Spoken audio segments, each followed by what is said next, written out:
कायनात हजरत अली मुर्तजा जब कूफा की जामा मस्जिद में आप पर हमला हुआ था और जब आप वहां पर नमाजें पढ़ाने जा रहे थे तो उस वक्त इसी जायदा का बाप जो था वो कूफा जाके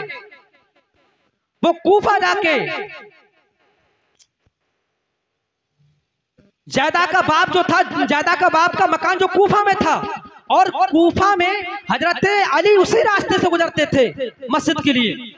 तो उस कूफा में अब्दुर्रहमान इब्ने मुलजिम जो कातिल अली है और कातिल अली और कातिल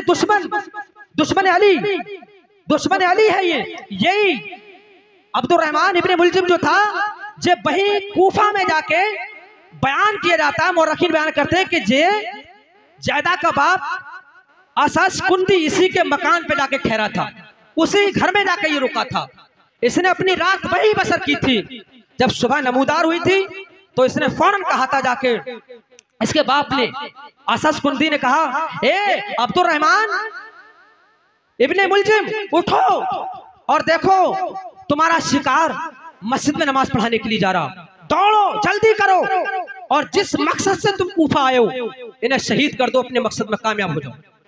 तो इसने हजरत अली मुर्तजा पर इसी ने वार किया था और ये जिसने वार करवाया था, हजरत अली को जिसने शहीद करवाया था, जिसकी साजिश थी, वो भी जायदा का ही बाप था।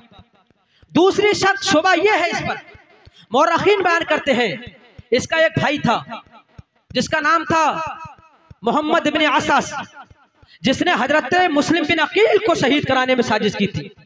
हजरत मुस्लिम बिन अकील जो हजरत अली के भाई हजरत अकील उनके बेटे हजरत मुस्लिम बिन अकील है, जब उनको गिरफ्तार कराया गया था तो इसी जायदा का भाई जिसका नाम मोहम्मद बिन असास था, इसकी साजिश थी उसमें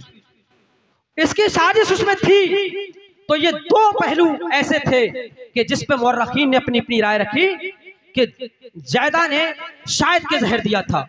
और तीसरी बात ये है कि हजरत इमाम हसन के निकाह में जो इस जायदा के अलावा जो बीबी थी उन सबसे औलादें थी, उन तमाम बीबियों से इमाम हसन की औलाद हुई।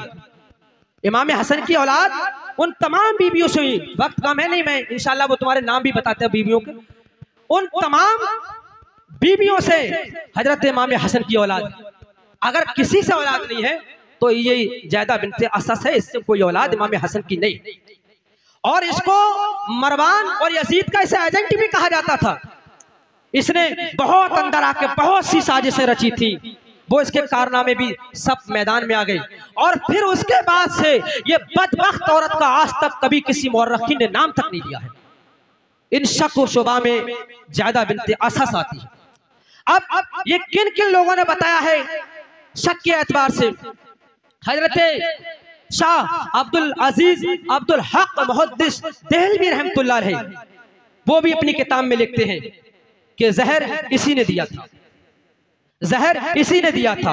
हजरत अल्लामा जलालुद्दीन सयूती रहमतुल्लाह अलैह, वो भी अपनी किताब में लिखते हैं कि जहर इसी ने दिया था। और इब्ने हजर हाशमी, वो अपनी किताब में लिखते हैं कि जहर इसी ने दिया था। और मरकज़े अहले सुन्नत सरकार हुजूर हसन रजा खां हसन बरेलवी आए, वो भी अपनी किताब में यही बयान करते हैं कि जहर इमाम हसन को अपनी किताब में बयान करते हैं किसी जायदा ने दिया था। सरकार हुजूर आला हजरत के बेटे सरकार हुजूर मुफ्ती आजम हिंद अपनी किताब में वो भी यही बयान करते हैं कि जहर जायदा ने दिया था। ये 5, इनके अलावा और बहुत है, लेकिन मैंने ये जो मौत पर और बड़े वक्त के अपने बुजुर्ग और बड़े वक्त के अपने बड़े बुजुर्ग थे, और मुफ्ती आजम हिंद को कौन ना जानता और कौन ना पहचानता है। ये बड़े बड़े लोगों ने अपनी किताबों में लिखा कि जहर जायदा ने ही दिया था। लेकिन कुछ लोगों ने इसका रद्द किया। उनमें से जो रद्द करते हैं कई मौरखीन है, लेकिन मैं एक नाम बता देता हूं जिन्होंने रद्द किया। वो हैं हजरत अल्लामा सैयद मोइनुद्दीन मुरादाबादी, वो बयान अपनी किताब में करते हैं कि जो लोगों ने वाकयाती तौर पर ये मन घड़ंत करके ज़ैदा पर ये तान करा है कि जो ज़ैदा ने जहर दिया था, ऐसा कुछ नहीं। उन्होंने एक हदीस बयान की कि अल्लाह के रसूल सल्लल्लाहु, वो अपनी तरफ से बयान करते हैं, उन्होंने एक हदीस बयान की कि अल्लाह के रसूल सल्लल्लाहु अलैहि वसल्लम ने इरशाद फरमाया कि मेरे बेटा हसन से जिसका जिस्म मस हो गया, अल्लाह ने उस पर जहन्नम की आग हराम कर दी। वो बयान करते हैं कि जब इमाम हसन की बीबी ज़ैदा थी और अल्लाह के रसूल का फरमान ये है कि हजरत इमाम हसन से दुनिया में, वो तो बीबी थी, दुनिया में किसी का भी जिस्म अगर मस हो गया तो अल्लाह ने उस पर जहन्नम की आग हराम कर दी। तो वो बयान करते हैं कि ये तो बीबी थी, तो जरूर जरूर आपका जिस्म हजरत इमाम हसन से मस हुआ होगा, इसलिए ज़ैदा पर ये लान तान ना किया जाए। ये अपने किताब में ये बयान करते हैं। लेकिन सही क्या है, इसलिए कि जब इमाम हसन का नज़ा का वक्त करीब था तो हजरत इमाम हसन ने किसी का नाम लिया ही नहीं था, बल्कि ये कह दिया था कि मैदान महशर में अल्लाह उसके रसूल के सामने मुझसे खड़ा कर दूंगा। अब मुअर्रिखीन अपनी अपनी किताबों में लिखते हैं, ये तमाम दलाइल जो थे और तमाम मुअर्रिखीन जो थे और ये तमाम जो किताबें थी और जो तमाम लोगों की राय जो थी, मैंने ये सब तुम्हारे सामने रखी। क्योंकि कोई पूछता है कि हजरत इमाम हसन को किसने जहर दिया था, क्या आपकी बीबी ज़ैदा ने दिया था, क्या उसमें यजीद की साजिश थी, मरवान बिन हाकिम की साजिश थी? तो जो सामने था वो मैंने रख दिया, लेकिन ये फैसला मैदान महशर में कर दिया जाएगा। कहने का मकसद ये है कि 5 मरतबा जहर इमाम हसन ने अपने जिस्म के अंदर जुज़दान कर लिया, लेकिन फिर भी किसी का नाम ना लिया, फिर भी किसी का नाम ना लिया।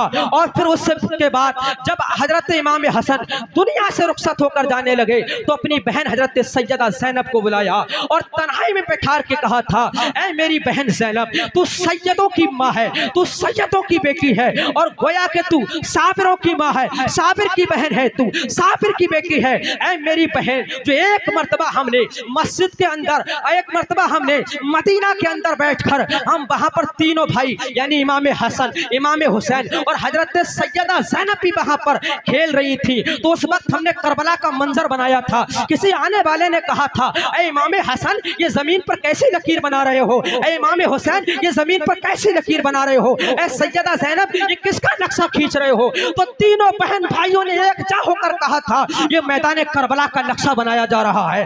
कैसे बनाया जा रहा है? तो सैयदा ज़ैनब ने निशान लगाकर दिखाया था कि देखो करबला का नक्शा ये है कि जहां पर मेरा निशान लग रहा है यहाँ मेरा भाई इमाम हुसैन शहीद होगा, और ये देखो जहां पर मेरा नक्शा बन रहा है यहाँ पर अली अकबर शहीद होगा, और यहाँ पर जो मैं ये छड़ी लगा रही हूँ यहाँ पर ओनो मोहम्मद शहीद होंगे, यहाँ पर मोहम्मद इब्राहिम शहीद होंगे, यहाँ पर हजरत अली अब्बास लंबरदार का वो शहीद होंगे, उनके बाजू काटे जाएंगे। और फिर आखिरी निशान हजरत सैयदा ज़ैनब ने लगाया था कि यहाँ पर खेमे लगाए जाएंगे और हमारे खेमे जला दिए जाएंगे और हमें ऊँटों की नंगी पीठ पर बांध दिया जाएगा। और फिर आखिरी निशान आपने दमिश्क में लगाया था, जो यजीद का दरबार था, उस दरबार में जाके जो मेरे बाबा अली ने खुतबा दिया था, और जब वो खुतबा देते देते कूफा की जामा मस्जिद में खुतबा दिया जा रहा था, उन तमाम लोग वहां पर जो जालिम थे उन्होंने शोर शराबा शुरू कर दिया था। हजरत अली की तकरीर का कुछ हिस्सा बाकी रह गया था, तो हजरत अली ने ज़ैनब का हाथ पकड़कर कहा था,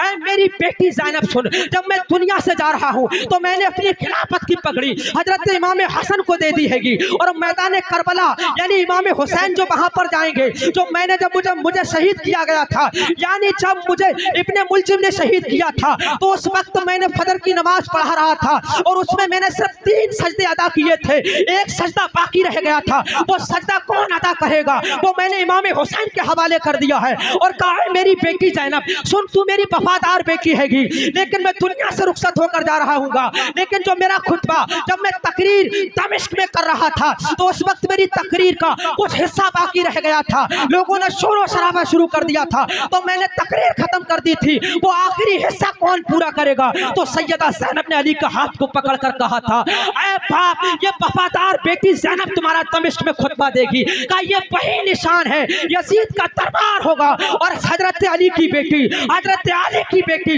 ज़ैनब वहां पर खुतबा देगी। कसम खुदा की खुतबा ज़ैनब देगी और उस खुतबा की आवाज में लहजा हजरत अली का होगा, उसके अंदर ताकत हजरत अली की होगी, उसके अंदर रोबो दबदबा हजरत अली का। बेशक सुभान अल्लाह, तकबीर, अल्लाहू अकबर, नारा